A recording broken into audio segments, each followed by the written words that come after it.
The woods are silent now, but they weren't an hour ago. An hour ago they were screaming with my wife's voice. The problem is, my wife died 2 years ago. I should have just followed the rules. God, I should have listened to that old man and followed every single damned rule on his list. Now it's too late. The sun is gone and I can hear it getting closer. I'm telling you this so that maybe, just maybe, you won't make the same mistake I did. This forest is hungry, and it remembers. My name is Alex, and for the first 3 days the Appalachian Trail was exactly the cure I needed. I needed to disconnect, to feel the simple, honest burn in my legs and the clean ache in my shoulders from the weight of my pack.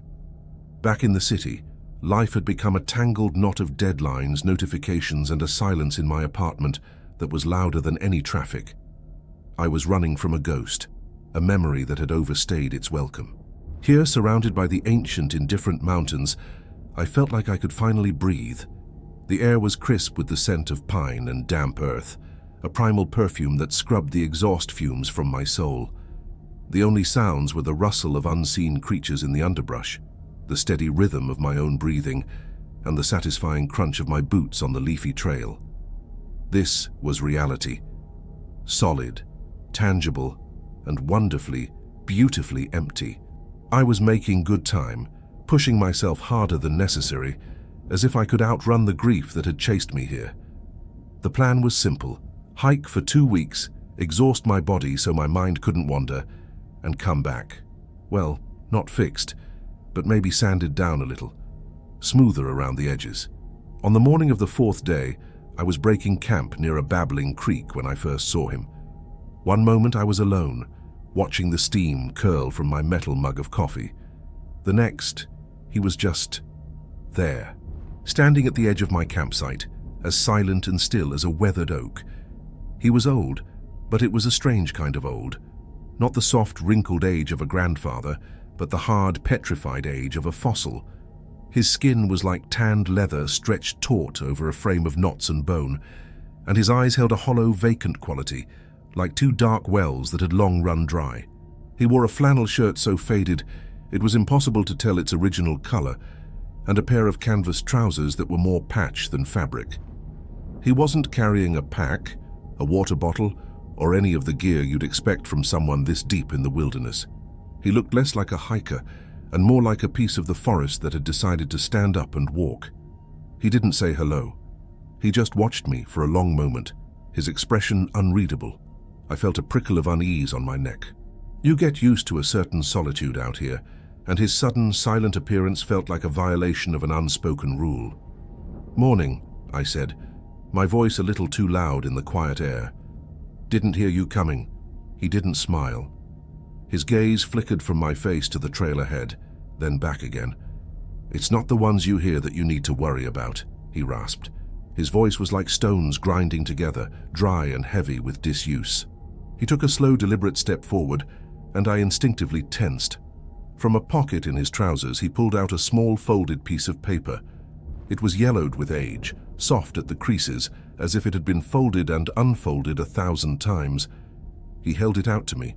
His fingers were gnarled and stained with dirt, the nails thick and yellowed. "You're going north," he stated, not asked. "The woods have their own ways up there, their own rules. You'd be wise to follow them." I hesitated. This was bizarre. I'd met some characters on trails before, but this was different. There was no friendly trail magic vibe here. This felt funereal. Still not wanting to be rude, I reached out and took the paper. It felt strangely cool and brittle in my hand. Thanks," I managed. "Appreciate the tip." "It's not a tip," he said, his empty eyes locking onto mine. "It's a map, of a sort. Stick to it if you mean to come out the other side." And with that, he turned and walked away. He didn't follow the trail. He simply stepped between 2 thickets of mountain laurel and vanished. I blinked, half expecting to see him emerge on the other side, but there was nothing. Just the dense, indifferent green of the forest. The encounter left a strange residue in the air, a sudden chill that had nothing to do with the morning temperature. I shook my head, trying to dismiss the unsettling feeling. Just a local eccentric, I told myself. A hermit trying to spook the city folk. I unfolded the paper. It was handwritten in a shaky, spidery script, The ink faded from a deep black to a watery brown. At the top, in slightly larger letters, it just said, "The rules." I read them, a small incredulous laugh escaping my lips. Do not leave the marked trail after sunset, no matter what you see or hear. If you hear your name called from the trees, do not answer. It is not for you. Do not whistle at dusk. The things that sleep during the day are drawn to the sound. Ignore the figures at the edge of your vision. They do not like to be noticed. If you find a staircase in the middle of the woods leading to nowhere, do not climb it. Walk around it as wide as you can and do not look back. Do not drink from still water, even if you filter it. It remembers things. If you feel a sudden, inexplicable dread, stop, turn around, and walk back the way you came for at least 100 paces before continuing. This is a warning. I chuckled and folded the paper, tucking it into the side pocket of my pack. A staircase in the woods? Figures in my peripheral vision? It was the most elaborate trail prank I'd ever seen.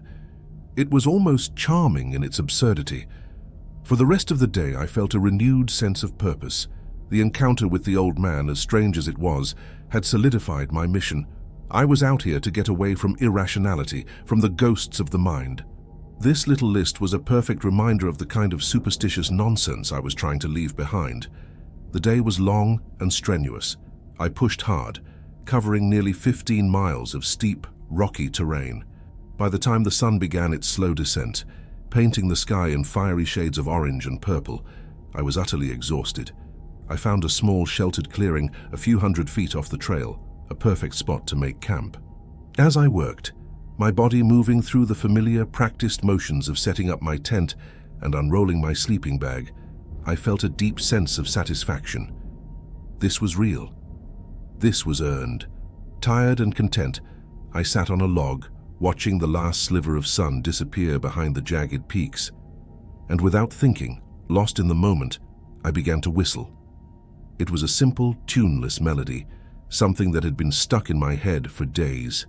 The kind of absent-minded noise you make when you're completely at ease. I whistled for a minute or two, the sound thin and sharp in the cooling air.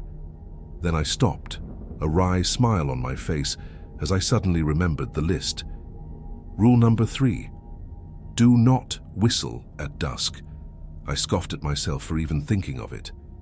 The things that sleep during the day, I muttered under my breath, shaking my head at the foolishness.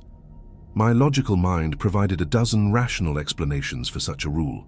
Maybe whistling could attract bears or other predators, a folksy warning passed down through generations.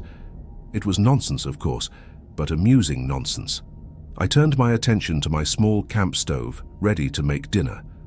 The forest had fallen into that deep, profound silence that comes just after sunset, a silence that seems to absorb all sound. It was in that heavy quiet that I heard it. From deep within the woods, from the direction of the darkest, most impenetrable shadows, a sound drifted back to me. It was a whistle. My blood ran cold. It was the exact same melody I had just been whistling, note perfect. It wasn't an echo. An echo fades. It distorts. This was a reply. It was deliberate, clear, and impossibly precise. I froze, every muscle in my body screaming. My heart hammered against my ribs like a trapped bird. It sounded close.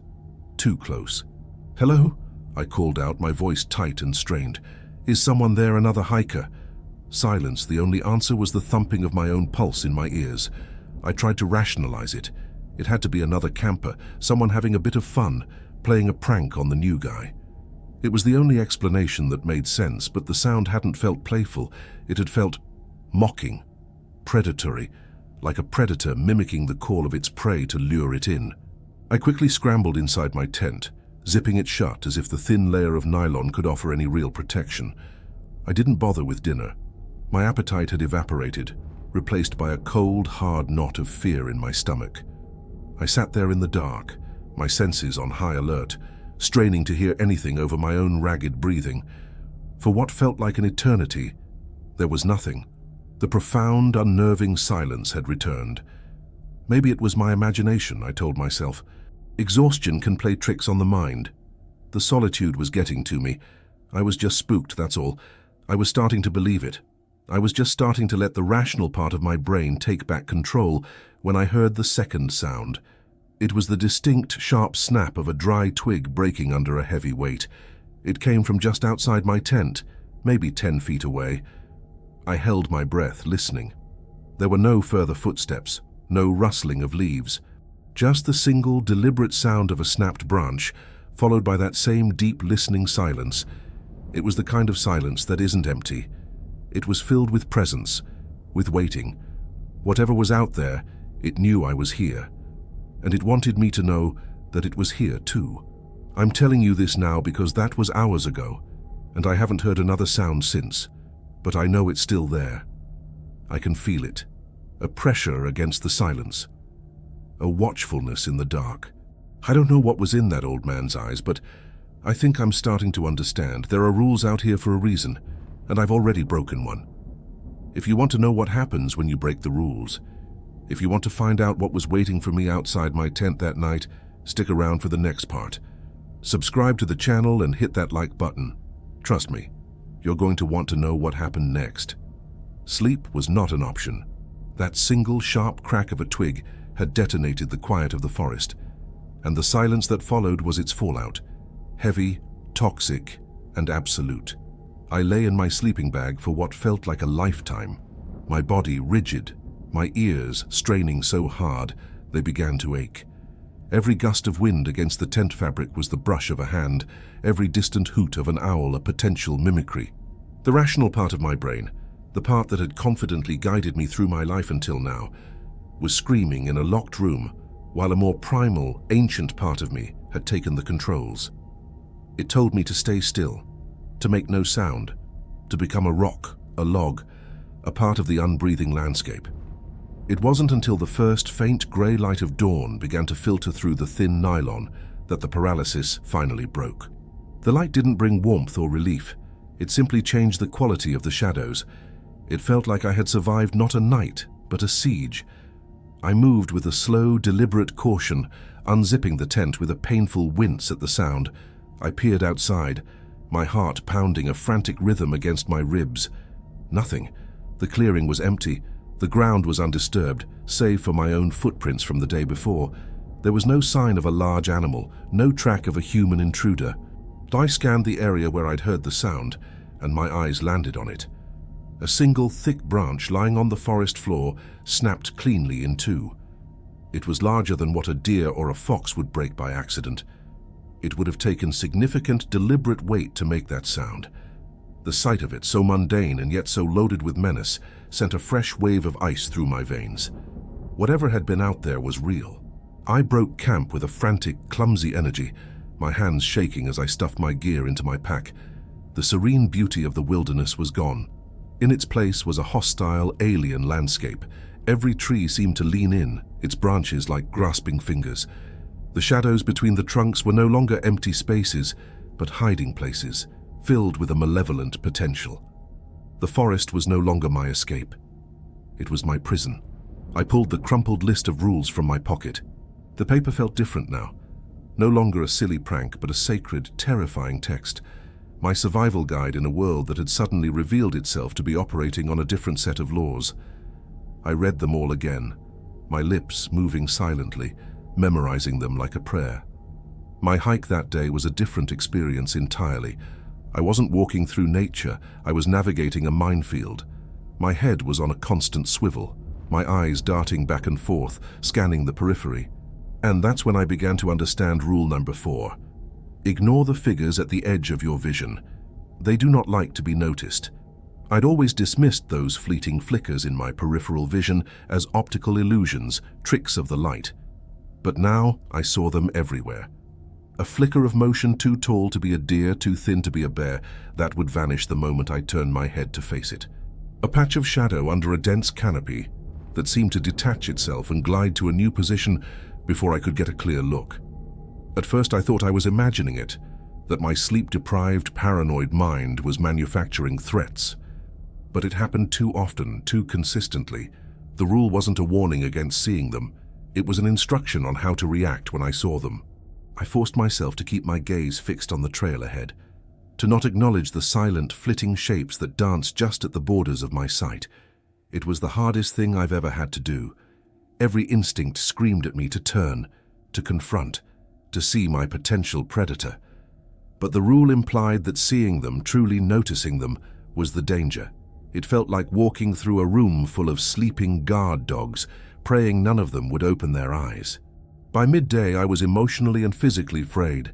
The constant tension was more draining than the steepest incline. I was starting to question my sanity, wondering if I was having a complete breakdown out here in the wilderness. It was then that I saw him, a figure in the distance coming down the trail toward me. Another hiker. A surge of pure, unadulterated relief washed over me, so powerful it almost buckled my knees. It was a person. A real, solid, flesh and blood person. A connection to the world I understood. I could talk to him, share a moment of normalcy, and maybe the simple act of a conversation would dispel this waking nightmare. He was a young man, probably in his late 20s, with a thick beard and the lean, wiry build of a seasoned thru-hiker. He had a friendly, tired smile on his face as we drew closer. "Hey there," he said, nodding as he stopped to catch his breath. "Coming from the north, huh? How's the trail up ahead?" It's a trail," I stammered, my voice hoarse. The simple, normal question felt like a lifeline. "Steep in some places? You heading south?" "All the way to Georgia, that's the plan," he said with a weary grin. "Name's Ben." Alex. We stood in a comfortable silence for a moment, the unspoken camaraderie of the trail passing between us. This was my chance. I had to ask. I had to know if I was crazy. I tried to sound casual, nonchalant. "Hey, this is going to sound weird, but did you happen to run into an old man a few days back, kind of weathered looking? Gave you any, local advice?" Ben's friendly expression didn't just fade, it collapsed. The color drained from his face, leaving a sickly, pale sheen under his tan. His eyes, which had been bright and open, widened with a specific kind of horror I recognized immediately. It was the same terror I felt cowering in my tent. He took an involuntary step backward. What kind of advice?" he whispered, his voice suddenly tight. My heart sank. He knew. "A list," I said, my own voice barely audible. "He gave me a list of rules for the woods." It was like I'd slapped him. He physically recoiled, his gaze darting around us into the trees as if he expected to see something standing there. He wouldn't look me in the eye. "Oh, God," he breathed, shaking his head. "You took it? You actually took it from him?" "What? Yes." "What's going on, Ben? Who was he?" "I can't," he said, his voice trembling. He fumbled with the straps of his pack, his movements jerky and panicked. "I can't talk about it. Not out here. You shouldn't either." He finally looked at me, and his eyes were filled with a terrible, profound pity. "Listen to me, Alex. You need to get off this trail now. Turn around, go back the way you came, and don't stop until you hit the road. Forget your plan. It's not worth it." "I don't understand," I pleaded, taking a step toward him. "What knows what's happening?" "Just go," he hissed, his voice cracking with fear. He scrambled around me, practically running down the trail. "Follow the list. For God's sake, whatever you do, just follow the damned list." He didn't look back. I stood there, frozen, watching him go until he was swallowed by the trees. The encounter had done the opposite of what I'd hoped. It hadn't grounded me in reality. It had confirmed that my nightmare was real. I wasn't alone in my experience, which was somehow infinitely more terrifying than being crazy. There was a secret here, a shared horror that people knew about, but refused to name.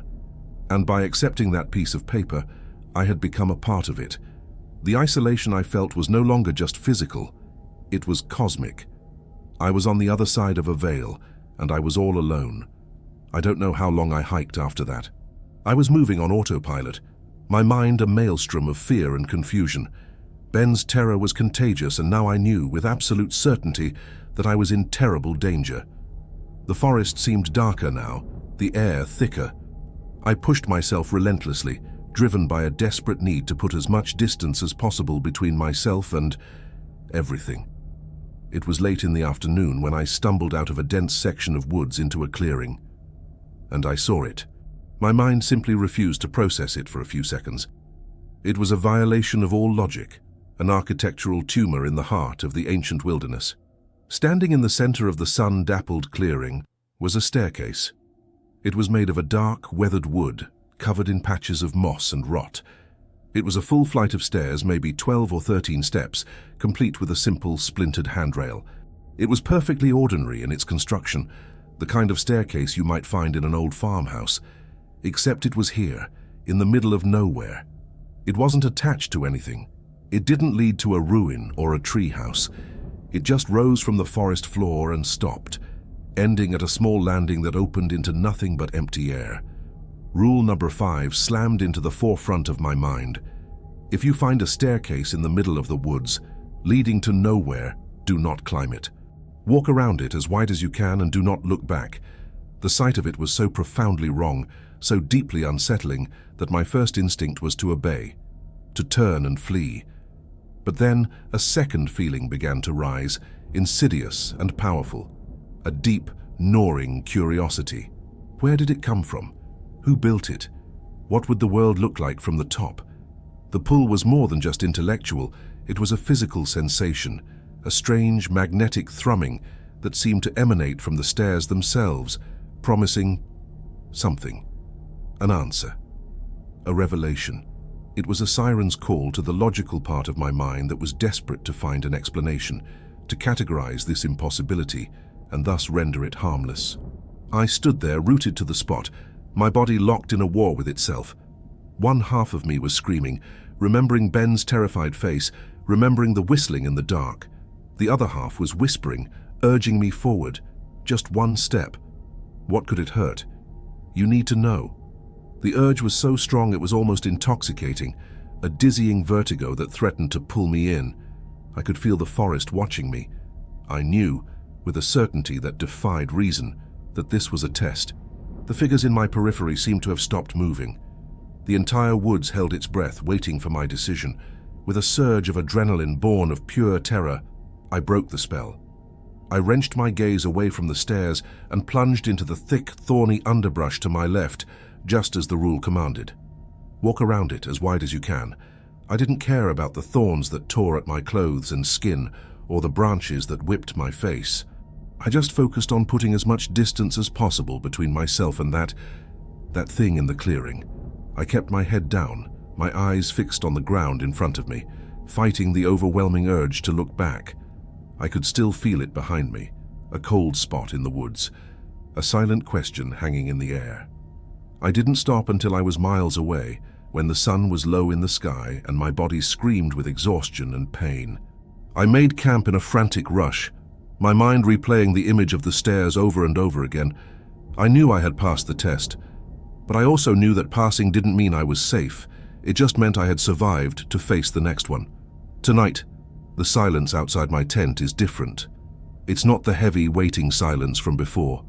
It's thin, stretched and fragile. It feels like the quiet before a storm.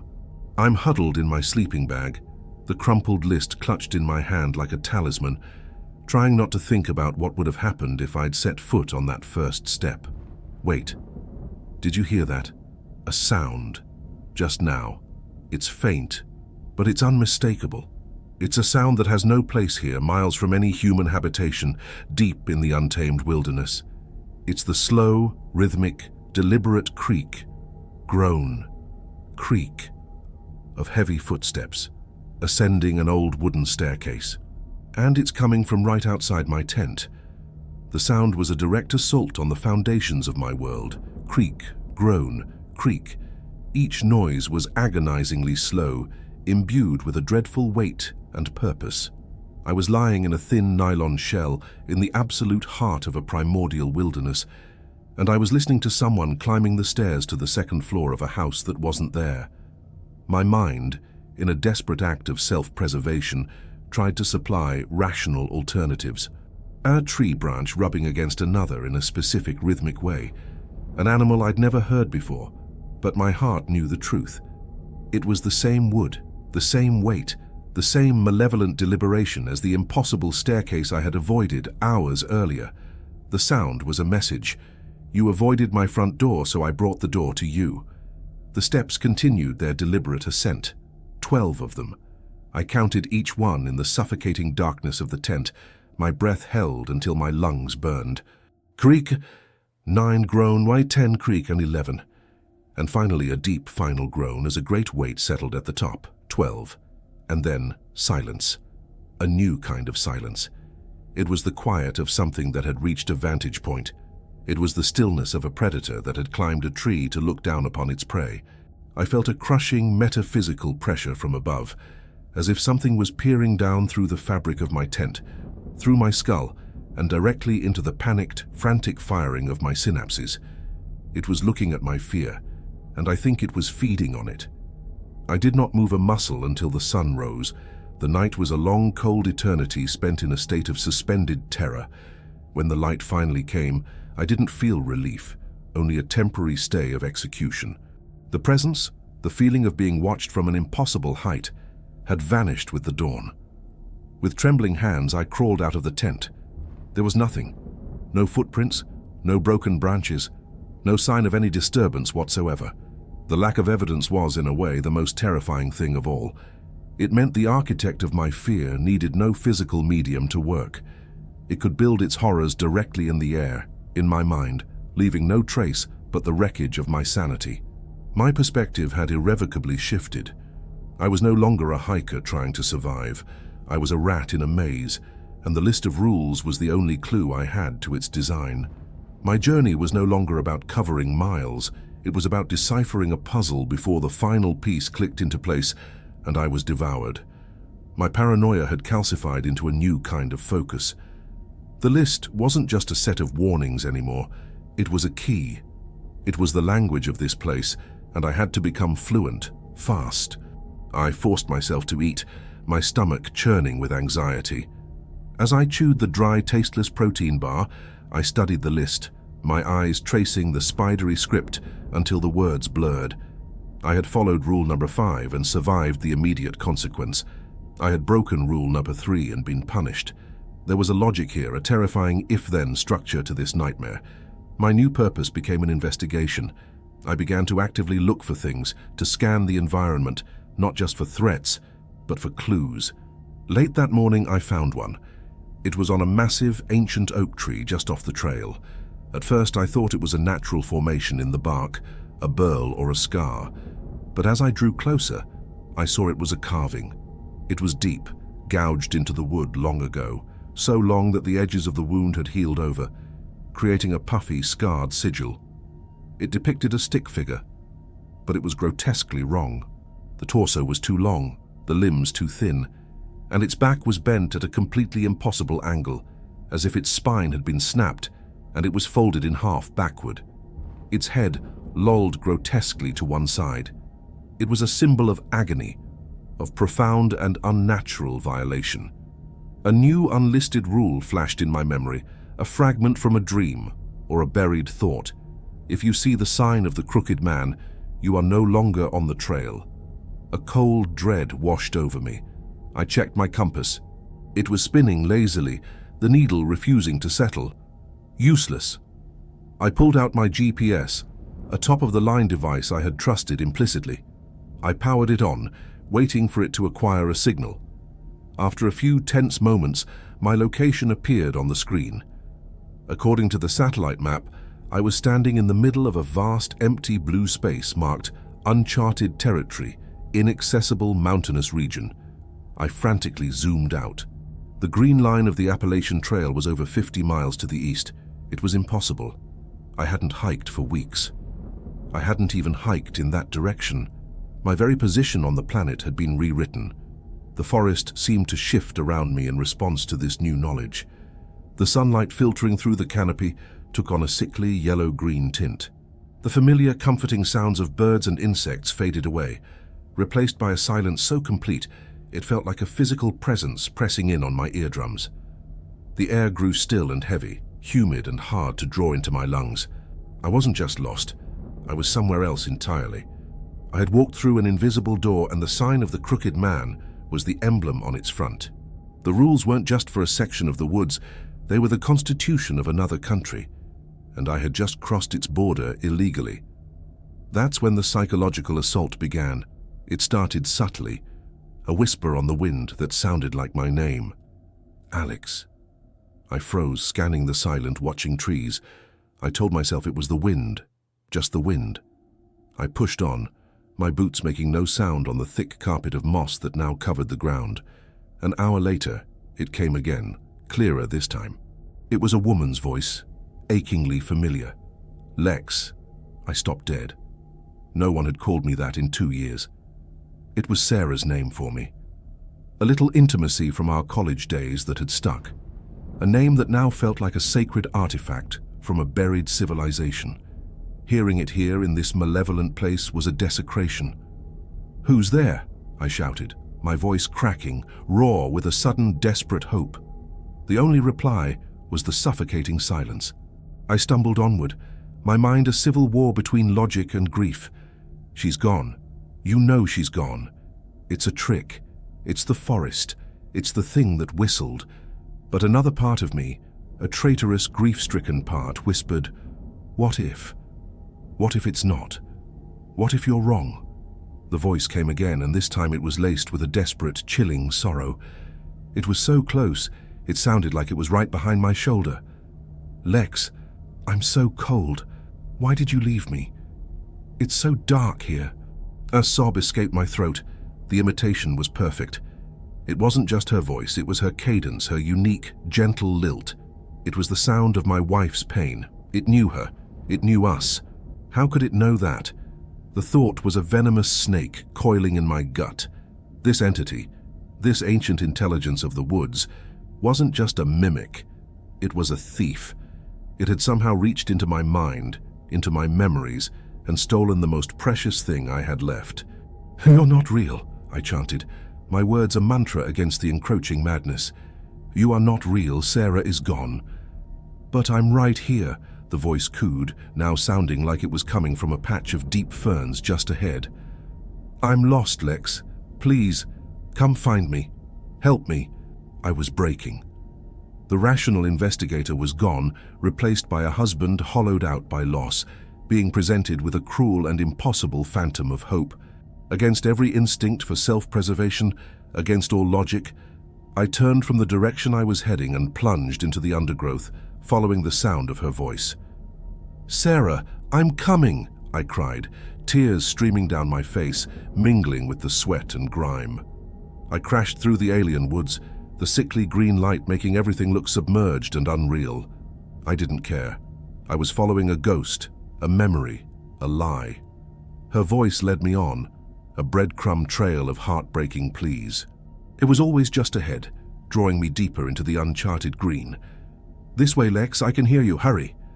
The terrain grew steeper, rockier. I was scrambling now, pulling myself up over moss-slicked boulders, my only focus the beautiful, poisonous sound of my dead wife's voice. Finally, I burst through a thick wall of rhododendron and found myself on a narrow, precarious rock ledge. The world fell away in front of me, a sheer 1,000-foot drop into a chasm filled with a roiling white mist, a dead end. I stood there panting, my chest heaving, confused. The voice was gone. The forest behind me was silent. There was only the whisper of the wind coming up from the abyss. "Sarah?" I called out, my voice small against the immense emptiness. And then I heard it. A soft, gentle whisper, directly behind me. It was so close, I felt the phantom touch of a cold breath on the back of my neck. "I knew you'd come for me, Lex." It was her voice, perfect, loving. But it was immediately followed by another sound. A sound that was not her, that was not human. A low, guttural, rasping chuckle, like the sound of ancient stones grinding together in the deep, dark places of the earth. The same sound the old man's voice was made of. It was a sound of absolute amusement, the sound of a predator who had just watched its prey walk flawlessly into the very center of its trap. I was on the edge of the world, and the thing that had been hunting me was standing right at my back. My retreat from that ledge was not a scramble or a run, it was a crawl. I moved backward on my hands and knees, away from the abyss, my eyes locked on the empty space where the voice had whispered and chuckled. The sound had been a key turning a lock deep inside me, opening a door to a new, more profound level of terror. The fear of being hunted by something unknown was now eclipsed by the horror of being understood by it. The guttural amusement was the sound of a scientist observing a rat that had just chosen the wrong path in a maze. It wasn't angry. It wasn't hateful. It was entertained. And that was the most soul-shredding realization of all. I didn't stop moving until the edge of the precipice was lost to the oppressive green of the woods. I collapsed at the base of a gnarled, ancient-looking pine, my body a single trembling nerve. I was a puppet whose strings had been cut, a marionette of grief that had danced its required jig and was now discarded. The entity hadn't needed to push me. The psychological devastation was far more complete. It had shown me that it could wield my deepest love as a weapon, that it could hollow out my most sacred memories and wear them like a mask. The act of luring me to the cliff was not the attack, it was the demonstration. I spent the next several hours in a state of near catatonia, moving through the alien landscape with no goal other than mindless motion. The forest was a smear of sickly green and rotten brown. The oppressive silence was my constant companion. I was no longer an investigator. My brief surge of analytical purpose had been utterly extinguished, replaced by a dull, hollow certainty. I was going to die here. The only remaining question was how the entity would choose to stage the final act. It was in this haze of despair that I found the shelter. I stumbled upon it, quite literally, tripping over a half-buried foundation stone and falling into a small, overgrown clearing.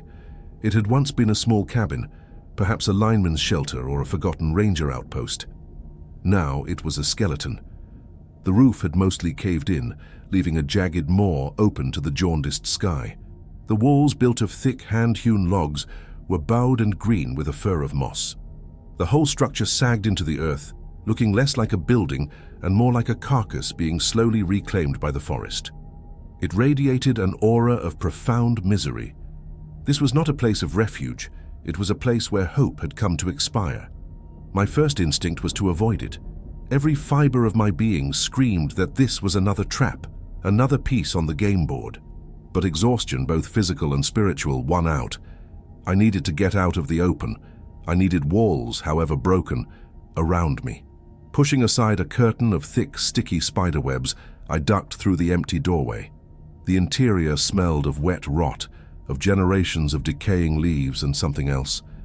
A faint metallic, coppery scent that my primal brain recognized with a jolt of revulsion. The floor was a treacherous landscape of collapsed roof timbers and sodden earth. In one corner, however, sheltered by the last remaining section of the roof, was a small dry patch, and on it was a collection of objects that made my breath catch in my throat. It was a cache, a legacy. Someone, or several someones, had used this place as a final repository. There was a rusted metal tin, the kind old biscuits came in, a small leather-bound journal sitting next to it, a newer-looking spiral notebook, its pages warped and swollen by damp, and a single child-sized hiking boot, its laces still neatly tied. The sight of that little boot was somehow more obscene than anything else I had encountered. It spoke of a tragedy that went beyond my own selfish grief. With trembling fingers, I opened the biscuit tin. Inside, nestled on a bed of dried leaves, were more artifacts. A tarnished silver locket, a compass whose needle was shattered, and a small stack of photographs, the old square kind with the white borders. They were all of people smiling, posing at the trailhead, blissfully unaware of the journey ahead. They were the faces of the lost. I set the tin aside and picked up the older leather-bound journal. The handwriting inside was neat, precise, the ink faded but still legible. The first entry was dated 1978. It was from a man named Thomas Weaver, a botanist with the U.S. Forest Service. June 12, 1978. Have been assigned to survey the uncharted sector north of Black Ridge. Reports of anomalous flora. Local legends are colorful. The old-timers in town speak of it as a sour place. I find it beautiful. The silence is extraordinary. I read on, my horror growing with each entry. Weaver's scientific detachment slowly unraveled. He documented the rules, passed to him by a strange, vacant old trapper. He described hearing phantom sounds, seeing fleeting motion in his periphery. He tried to rationalize it all. Acoustic anomalies, vitamin deficiencies causing hallucinations, infrasound generated by wind patterns. July 3, 1978. The phenomena are becoming more specific. I heard my daughter's voice today. She was asking why I hadn't come home for her birthday. Her birthday is not for 2 months. The entity exhibits access to personal information. This is not a random psychological projection. It is an intelligent, targeted attack. The last entry was a frantic, barely legible scrawl that covered 2 pages. It plays with you. The rules aren't for safety. They are for the game. Obey and you last longer. Disobey and you lose. But the game always ends. It showed me a staircase today. I know what it wants. It's not just my fear, it's my consent. It wants me to climb. It wants me to agree. I will not. I will stay here. I will not play. That was the end. He had decided not to play. But he never left. I dropped the journal as if it were burning hot. This wasn't a recent development. This place, this thing, had been harvesting people for decades. I grabbed the spiral notebook. The handwriting was different, more modern. The entries were from 2011, a young woman named Maya. Her story mirrored my own with chilling precision. The strange man with the list, the whistle at dusk, the figures in her vision, the staircase. She described how it had used the voice of her younger brother, who had died in a car accident. She hadn't been lured to a cliff. She had been led into a swamp of sucking mud, barely escaping. Her journal was filled with a dawning, terrible understanding. It's a cycle, I can feel it. The forest chooses someone, it tests them, tortures them. The old man who gave me the list. He's not a guide. He's a gatekeeper, a herald. He's part of it. I think he's what happens when you win the game. You don't get to leave, you get a new job. A cold dread, so absolute it felt like a physical weight, settled on me. Maya had figured it out. She understood the structure of the trap. Her last entry was a single, terrifying sentence. There's a new rule I've discovered. It's not on the paper. The entity will find the thing you keep most secret, the memory you have buried deepest, and it will use that to finally break you. As if on cue, a whisper slithered into the dead air of the cabin. It was Sarah's voice again, but this time it was different. It wasn't sad or pleading. It was intimate, secretive, a sound meant only for me. Lex, remember the hospital? The night before the end, you were holding my hand. My blood turned to ice. No, not that. That memory was a sealed vault, a sacred ground I never ever revisited. You made me a promise, the voice whispered, its tone a perfect replica of her weary, fragile state. You promised you'd come with me. You said you wouldn't stay here without me. It's time to keep your promise, Lex. I'm waiting for you. A raw, animal sound of agony tore from my throat. It was true. In a moment of absolute, grief-stricken madness, I had whispered that promise to her as she slept, her breathing shallow and ragged. No one else in the world knew that. No one. The entity wasn't just stealing memories. It was a psychic archaeologist, excavating the most deeply buried shards of my soul and holding them up to the light. It was showing me that there was no secret I could keep, no wall I could build that it could not effortlessly pass through. My eyes fell on the last item, a small, cheap-looking disposable camera. It must have belonged to one of the more recent victims. With shaking, numb fingers, I picked it up. There was still a single exposure left. It was a pointless, insane gesture, but I raised it and took a picture of the miserable collection of relics in the corner. Then I pried the back open, ruining the film, and took out the small battery. I needed it for my headlamp. It was the only practical thought I'd had in hours. Underneath the camera was one last artifact, a single Polaroid photograph, curled and faded at the edges. It was a picture of a man, taken in this very forest. He was younger than when I'd met him, perhaps in his late 40s, but it was unmistakably him, the old man. He was leaning against a tree, and his eyes were different. They weren't the hollow, empty wells I had seen. There was a person in there, a haunted, terrified, trapped person. He was holding up a piece of paper for the camera, a list. My heart stopped. With a sense of finality, I turned the photograph over. Scrawled on the back in messy, desperate handwriting were 2 sentences that sealed my fate. I made a wrong choice. I couldn't leave. Now I serve the trail. For God's sake, whatever happens, don't break the last rule. The photograph dropped from my numb fingers. landing face down in the damp soil. The image of the haunted man who was once Thomas Weaver, the warning from beyond his personal damnation, the final chilling puzzle piece clicking into place. It was all too much. The fragile scaffolding of my sanity, already weakened by the psychological onslaught, collapsed into dust.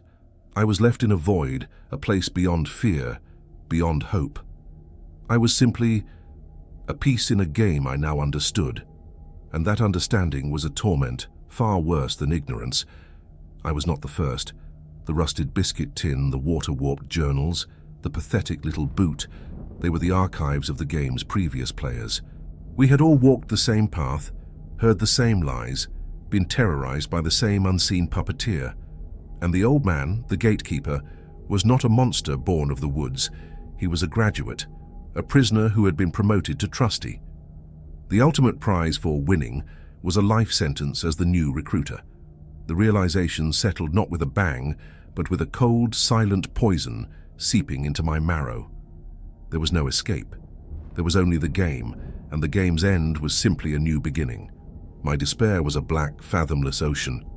For a long time I just sat there in the ruins of the cabin, the ghosts of the lost my only company. To stay here, to simply wait for the end like Weaver had, seemed like a viable option. I could starve, I could dehydrate, I could let the forest reclaim me. A passive end, a refusal to play. But Weaver's face in that photograph clawed at my mind. The terror in his eyes was not just of the entity, but of his own choice. He hadn't played, and his fate was to serve. Maya's frantic postulation echoed in my head. I think he's what happens when you win the game. Or perhaps what happens when you refuse to finish it. A new terrible thought began to germinate in the barren soil of my mind. If staying put and refusing the game leads to that fate, what lies at the end of the path? What happens if you keep playing? What is the last rule Weaver warned me not to break? A flicker of something, not hope, but a grim, defiant curiosity ignited within me. I was a dead man walking. My life in the world outside was a distant, faded photograph, but if I was going to be erased, I would not be erased here. I would walk to the end of the board. I would see the face of the king. Clutching the list, now my scripture and my curse, I rose to my feet. My actions were no longer driven by a desire for survival, but by a bleak, kamikaze sense of purpose. I left the shelter, the tomb of my predecessors, and stepped back into the alien woods. The investigation was over. The race had begun. The forest knew my decision. The change was immediate and profound. The subtle, suggestive menace was gone, replaced by an open, unambiguous hostility. The path I had been following seemed to dissolve before my eyes, the ground itself shifting and rearranging to obscure my way. The sickly green light intensified, casting everything in the tones of a deep-sea trench.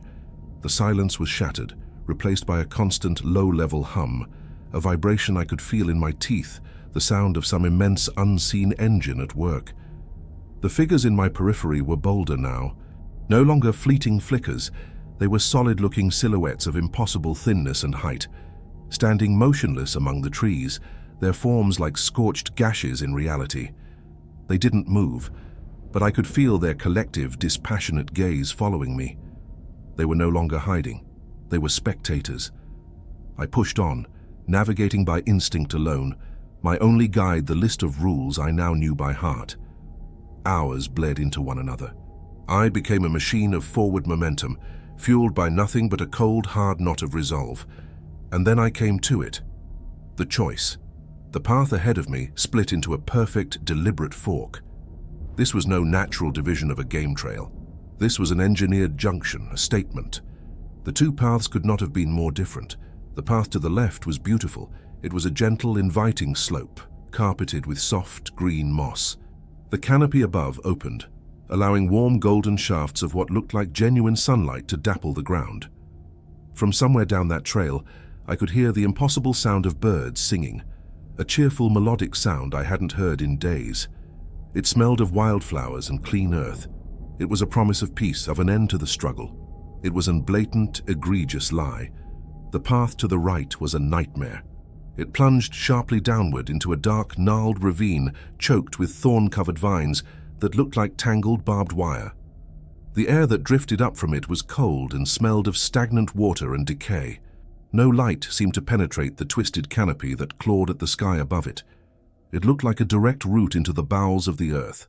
It was a clear threat, a warning, an embodiment of everything I had been enduring. Rule number 7 on the list, a rule that had seemed like abstract nonsense before, now shone in my mind with the clarity of a divine commandment. When the path divides, choose the one that seems more perilous. It is the only way home. Home. The word was a bitter joke, but the rule was a directive. The beautiful path was the easy death, the sweet poison, the surrender. It was for the players who had had enough. The perilous path. That was the path to the end of the game. With a deep, shuddering breath, I turned to the right and took my first step down into the darkness. The moment I committed, the forest unleashed its full arsenal. This was no longer a game of suggestion and psychological torment. It was a sensory siege. The thorns tore at me, ripping my clothes and leaving long, bloody scratches on my skin, but they felt secondary to the assault on my mind. The air grew thick, and the humming intensified into a cacophony of whispers. It was not just Sarah's voice anymore. It was a chorus of the damned.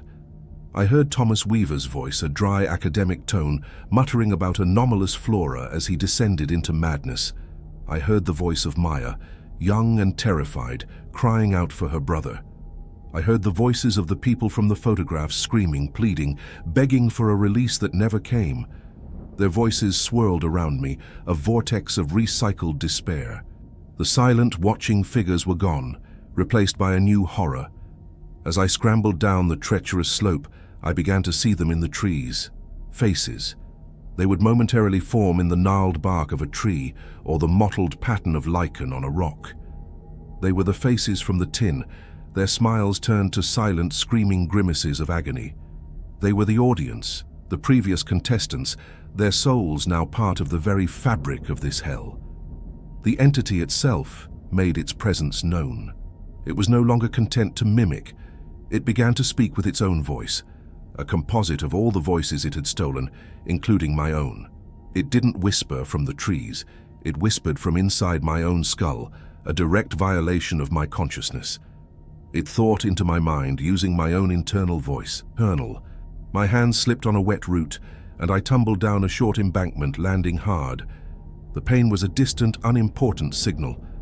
The voice continued, its tone shifting to Weaver's academic cadence.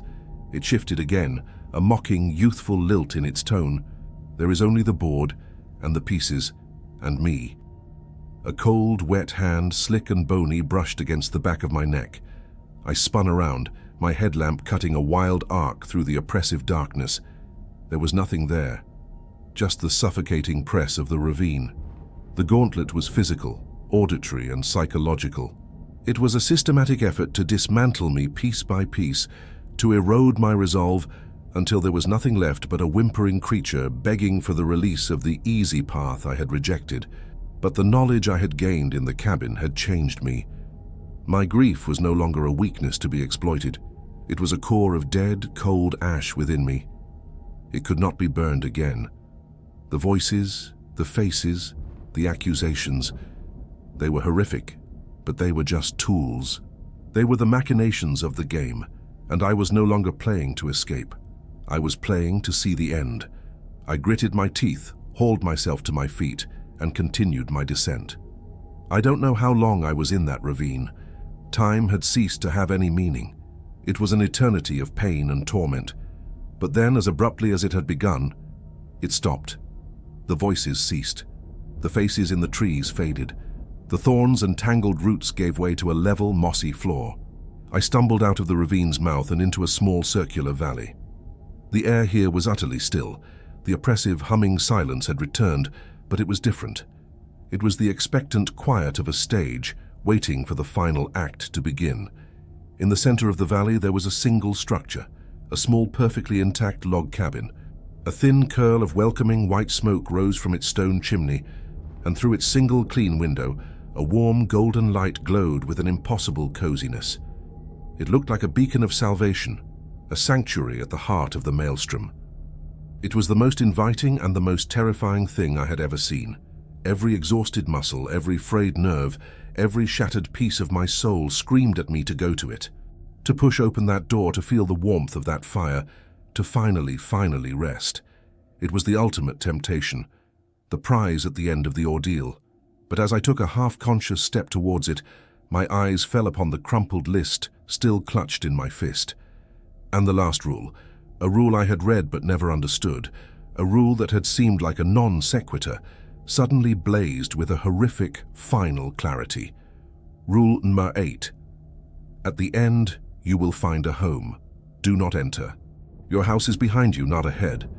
The cabin stood before me, the physical manifestation of an end to all suffering. It was more than a structure of wood and stone. It was an idea, a promise, an answer to a prayer I hadn't even realized I was screaming.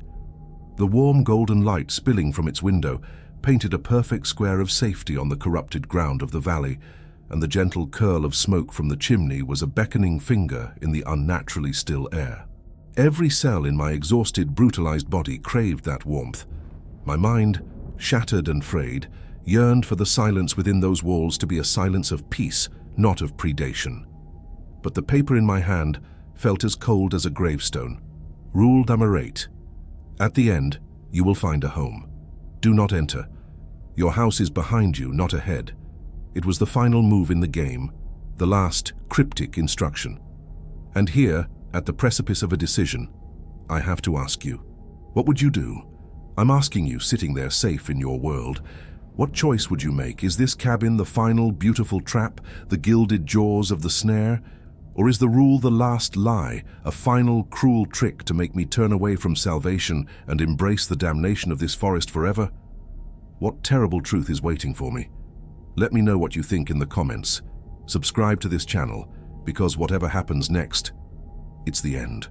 I stood there for an eternity, caught in the tractor beam of that golden light, and the entity, the grand architect of this elaborate hell, made its final, most masterful play. The front door of the cabin swung open with a slow, gentle creak, and standing in the doorway, bathed in the warm light from within, was Sarah. It wasn't the wounded, ghostly imitation from the woods. It was her, whole, healthy, the way she was before the sickness, her face full of life, her eyes bright with the love I remembered so vividly. It was a physical ache in my chest. She was wearing the simple yellow sundress she wore on our first anniversary picnic. She smiled, that specific, gentle curve of her lips that had been the center of my world. "Lex," she said, and her voice was not a memory, not a mimicry. It was warm, real, and full of a profound, loving relief. "You're finally here. I was so worried. I've been waiting for you." My legs took a step forward of their own accord. My rational mind, the part that was screaming about the rules, about Weaver, about the Polaroid, was a tiny, inconsequential voice in the hurricane of my resurrected hope. "Sarah," I whispered, my voice breaking. "Of course, silly," she said, her smile widening. "Come inside. It's all over now. You're safe. We're home." Behind her, I could see the interior of the cabin. It was our apartment. The worn, comfortable sofa, the crooked bookshelf I always meant to fix, the faint, familiar scent of the vanilla candles she loved. It was a perfect, impossible recreation of a life that had been stolen from me. This wasn't a trick. This had to be a reward. An afterlife. A heaven I had stumbled into after walking through hell. The path of peril hadn't led home. It had led here. I took another step. The cold, dead paper in my hand was a lie. The warnings were the ramblings of men who had failed the test, who hadn't been worthy. But I had faced it all, and this was my prize, to have her back, to be home. As I drew closer, my eyes locked on hers. I saw it, a tiny detail, a flicker of something in her expression. It was a momentary blankness, a shadow of the vacant, hollow quality I had seen in the eyes of the old man. It was there for only a fraction of a second, but it was enough. It was the tell, the glitch in the Paradise Matrix. And in that same instant, another image superimposed itself over the beautiful scene, The terrified, trapped face of Thomas Weaver in the Polaroid, his eyes screaming a warning across the decades. Don't break the last rule. My forward momentum halted. I was 10 feet from the door, 10 feet from heaven. Lex? What's wrong? Sarah's voice was filled with a loving concern that was a physical torment. Come inside. I've missed you so much. This was the final test. The choice was not between danger and safety. It was between a beautiful, perfect lie and a horrific, unbearable truth. To step inside was to accept the lie, to choose oblivion, to let my soul be consumed by this sweet, cloying poison. To turn away was to embrace the cold, hard reality of my loss, to honor her real memory by rejecting this monstrous puppet. It was the cruelest choice a man could ever have to make. I love you, Sarah, I choked out, tears carving hot tracks through the grime on my face. I always will. Her face brightened. I love you too. Now come on. The fire's warm. But you're not her, I whispered. I did the hardest thing I have ever done. I tore a part of my own soul away. I closed my eyes, severing the connection to her beautiful, lying face. I turned my back on the cabin, on the warmth, on the promise of an end to pain. And with a scream that was equal parts grief and defiance, I started to run. Not forward, back. Back the way I came, up into the jagged, dark maw of the ravine. Your house is behind you, not ahead. The moment my back was turned, the world shattered. The warm, golden light behind me vanished, plunging the valley into an abyssal darkness. The loving voice of my wife distorted, her gentle words twisting into an elongated, multitonal shriek of pure, unadulterated fury that ripped through the air and seemed to shake the very stones beneath my feet. The beautiful illusion had been torn down, and the raw, incandescent rage of the entity was now naked and unrestrained. But it didn't chase me. The shrieking faded, replaced by that same deep, guttural chuckle I had heard on the cliff's edge. A sound of final, triumphant amusement. The sound of a checkmate. My scramble up through the ravine was a blur of instinct, but something was different. The thorns did not seem to tear at me. The whispering chorus of the damned was silent. The faces in the trees were gone. The forest was no longer attacking me. The game was over. I had made my final move. The board was being cleared. The oppressive, malevolent presence had receded, replaced by a vast, ancient indifference. I was no longer a piece to be toyed with. I was something else. I burst out of the ravine and onto the strange, mossy ground of the other country. I did not need a path. My feet knew the way. A new, cold certainty guided me. My own thoughts felt distant. My grief for Sarah, the raw, gaping wound that had defined me, felt smoothed over like a scar that was centuries old. The memories were there, but they were like facts I had read in a book, devoid of emotional heat. I walked for a day or a week. Time was a fluid, meaningless concept. I did not need to eat or drink. The exhaustion had been scoured from my bones, replaced by a timeless, petrified stillness. Finally, through the trees, I saw it. The familiar, comforting green of the Appalachian Trail. I stepped out of the sour place, the other country, and back into my own world. The transition was seamless. I felt the normal, warm sun on my skin. I heard the cheerful, idiot chatter of a squirrel. I was out. I was free. I walked south, my boots making their familiar crunch on the trail. A few hours later, I emerged from the tree line onto a paved road. Civilization. Parked by the side of the road was a clean, new-looking SUV. Leaning against it, checking the straps on a brand-new, brightly colored backpack, was a young man. He was buzzing with a clean, naive energy, his face bright with anticipation. He was everything I had been a lifetime ago. He saw me and his face broke into a wide, friendly grin. "Hey there, just starting out. You coming off the trail?" I opened my mouth. I was going to scream. I was going to tell him to get in his car and drive and never, ever look back. I was going to tell him that the woods were a lie, that there was a cancer growing in the heart of the world, and he was about to walk right into it. The words formed in my mind, a frantic, desperate warning. But the sounds that came out of my throat were not the ones I intended. A voice dry and raspy, like stones grinding together, spoke. using my mouth as its instrument. "The forest has its own ways," the voice said. My hand, moving with a will that was not my own, reached into my pocket. It retrieved a small, folded piece of paper, yellowed and soft at the creases. I held it out. The young man took it, his smile unwavering. "Oh, awesome. Some local advice?" "It's not advice," the strange, dead voice from my mouth replied. The words a perfect soulless echo of a conversation I had heard from the other side.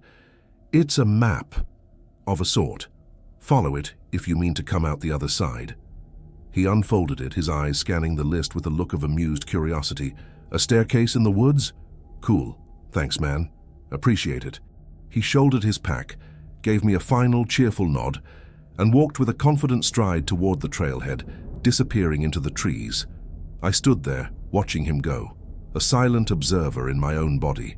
I tried to weep, to scream, to do anything, but my body was no longer mine to command. It was a vessel, a tool. I caught a glimpse of my reflection in the polished black window of the SUV. Staring back at me was not my own face. It was the face of a man aged 1,000 years, his skin like petrified leather, his frame a collection of knots and bone, and his eyes were two dark, hollow wells that had long, long ago run dry. I had not escaped. I had not survived. By making the correct choice, by turning my back on the lie, I had accepted the truth of my new role. I hadn't won the game. I had simply become the new dealer. A single cold tear, the last remnant of Alex, traced a path through the dust on a face that was no longer my own, as I waited for the next player to arrive.